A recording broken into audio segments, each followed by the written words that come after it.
Здравствуйте, дорогие подписчики и гости моего канала. Продолжаем тему производные наречия. Производные наречия иногда образуются при помощи окончаний дан, дин, тан, тин, нан, нин. Да, ди, та, ти, да, нди, га, ги, ка, ки, на, ни. В разговорной речи очень часто встречается фраза алдынан шық. Алды – перед или передней части. Алдынан – спереди. Алдынан шық, если дословно переводить, выйди спереди. А иногда эта же фраза переводится как встречай. Марат артынан келді.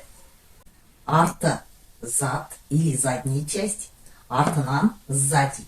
Если дословно переводить, Марат пришел сзади. Но эту фразу мы употребляем, когда человек приходит с опозданием.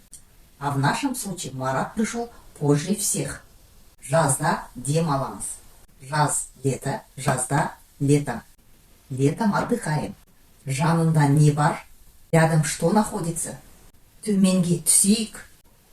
Төмен – вниз, төменге – вниз. Давайте спустимся вниз. Кешке барамыз. Кеш – вечер, кешке – вечером. Вечером пойдем. На этом мы сегодняшний урок завершаем, а в следующий раз мы будем рассматривать наречия по значениям. Поэтому подписывайтесь на канал, не пропускайте уроки и до следующей встречи.